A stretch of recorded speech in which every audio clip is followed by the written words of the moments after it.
Assalamu alaikum grade 6. How are you? Hope you will be fine. Welcome to Darul Arqam School, Ali Raziyallah Ta'ala Anha campus, Badomalli. Today is 15 July 2020. Subject English, grade 6, lecture number 4. Topic Exercise Part A 1 and 2. Understanding the poem.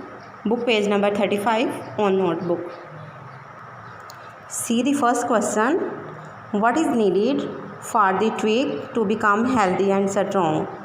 यानी कि twig mean टहनी को strong और मज़बूत बनने के लिए किस चीज़ की ज़रूरत होती है?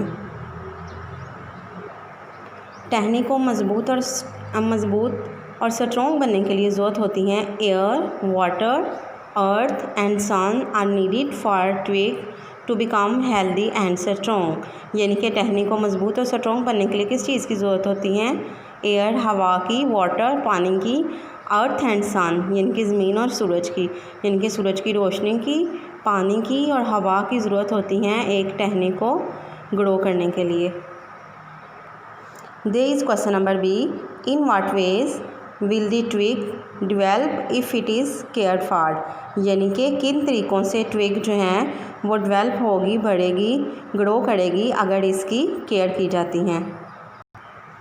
सी the answer, the twig will develop into a tall bush. क्या होगा कि अगर हम ट्विग की केयर करेंगे तो वो एक बड़ी बुश बन जाएगी, यानी कि एक बड़ी झाड़ी बन जाएगी विद मैनी फ्लावर्स। किस तरह की झाड़ी बन जाएगी कि उसके ऊपर बहुत ज़्यादा फूल होंगे एंड स्पार्कलिंग लीव्स और चमकते हुए पत्ते होंगे।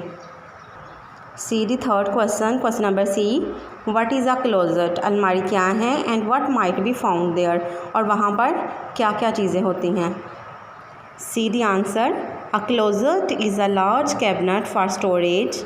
यानी कि जो एक अलमारी होती हैं वो एक बहुत बड़ी कैबिनेट की तरह होती हैं, स्टोरेज, जो कि गोदाम में रखी होती हैं। इनकी ऐसी चीज़ें गोदाम में रखी जाती हैं जो कि यूज़लेस होती हैं mostly. There may be odds, अजीबोगरीब चीज़ें होती हैं, and ends such as a mousetrap and blunted tools. यानी कि माउस ट्रैप और ब्लंटेड टूल्स ऐसे औजार जो कि हमारे यूज़ में नहीं होते मुसलसल, वो वाली चीज़ें वहाँ पर रखी होती हैं। See the question number D, is the closet mention in the poem? क्या क्लोजेट अलमारी जो है वो मेंशन की गई है पोइम में? यूज़ मच, यानी कि क्या क्लोजेट जो हैं वो बहुत ज़्यादा यूज़ की गई हैं पोइम में? हाउ डू वी नो, हमें कैसे पता चलेगा? See the answer, the closet is not much use. Closet जो हैं वो ज़्यादा इस्तेमाल नहीं की गई। देयर आर माउस ट्रैप्स ज़्यादा यूज़ किए गए हैं in it, and the tools are blunt, और ब्लंट यानी कि ऐसे औजार जो कि ब्लंट हैं, जो कि ज़्यादा यूज़ नहीं होते हैं, वो यूज़ किए गए हैं। See the question number E, will the twig grow in a closet? क्या टहनी जो है वो बढ़ेगी क्लोजेट में, अलमारी में? वाई, और अगर नहीं बढ़ेगी तो क्यों नहीं बढ़ेगी? See the answer, the twig will not grow in a closet. Closet में टहनी नहीं बढ़ेगी। अब क्यों नहीं बढ़ेगी?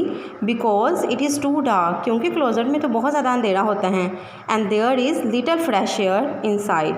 और क्या होते हैं क्लोजेट में बहुत थोड़ी सी ताज़ा हवा होती हैं। आपको पता है कि ट्विग को बढ़ने के लिए सनलाइट, एयर और वाटर की ज़रूरत होती है, लेकिन क्लोजेट में तो ये चीज़ें अवेलेबल नहीं होंगी ना, so it will not grow much. Question number F, what is the twig? Twig क्या है compared in the second sentence? What is the twig compared in the second sentence? क्या ट्विग जो हैं वो सेकंड सेंटेंजा में कंपेयर की गई हैं? G, the twig is compare to an old twisted nail. Twig को जो है वो किसके साथ कंपेयर किया गया है? विद ट्विस्टेड नेल, यानी कि एक ऐसा कील जो कि मुड़ा हुआ होता है। यानी कि जब हम लोग कील यूज़ करते हैं ना मोस्टली, तो क्या होता है कि जो यूज़लेस हो जाते हैं उसको फिर हम रख देते हैं गोदाम वगैरह में। तो इसी तरह से ट्विग को कंपेयर किया गया है ट्विस्टेड नेल, एक मुड़े हुए कील के साथ।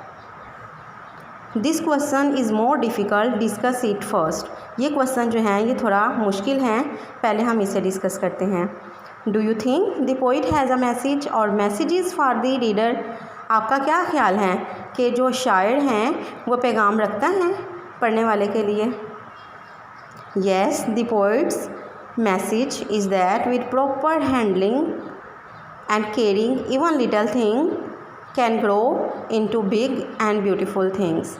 यानी कि यहाँ पे हमें शायरा क्या कहती हैं, हमें पैगाम देती हैं, is that with proper handling caring even little thing, यानी कि अगर हम छोटी सी चीज़ों की भी एहतियात करते हैं तो क्या होता है कि वो भी बड़ी हो जाती हैं और एक खूबसूरत चीज़ों में शुमार हो जाती हैं।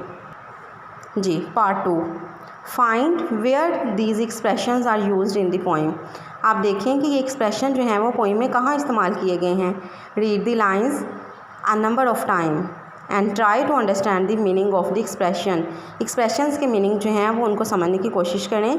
Explain the meaning in your own words, और अपने अल्फाज में इनके मीनिंग जो हैं वो उनकी वजाहत करें। It is only a little twig, ये सिर्फ एक छोटी सी टहनी है। You can write in your own words. It describes, ये बयान करती हैं the smallness of the twig, यानी कि ट्विग टहनी का छोटापन जो है ये बयान करती हैं। Number B, and set it where the sun will, और इसे वहाँ पर लगाएं जहाँ पर सूरज हो। It means the twig needs looking after, इसका मतलब है कि टहनी को जो है वो देखभाल की ज़रूरत है।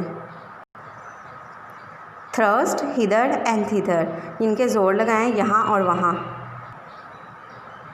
इट मीन्स ग्रो विगर्सली, विगर्सली हम कहते हैं भरपूर तरीके से, and healthily all over the place, यानी कि तमाम जगह पर जो हैं वो अच्छी तरह से भरपूर तरीके से ये ग्रो करे। रिकवर देमसेल्व्स, यानी कि खुद को वो बहाल करे।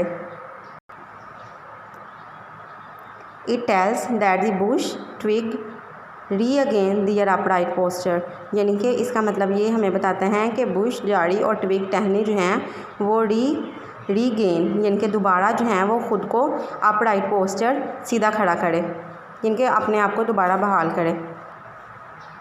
क्लैश वन अपॉन अनदर, यानी कि एक दूसरे के साथ तसादुम होना। It means brush against collide with each other, यानी कि उसको दोबारा जो हैं वो ब्रश करे, और कोलाइड हम लोग कहते हैं एक दूसरे के साथ टकराव का होना, यानी कि एक दूसरे के साथ टकराएं। ओके स्टूडेंट्स, अल्लाह हाफिज़, स्टे होम, स्टे सेफ। आपने ये क्वेश्चंस लर्न भी करने हैं, इनको अंडरस्टैंड भी करना है और राइट भी करने हैं नीट क्लीन राइटिंग में। अल्लाह हाफिज़।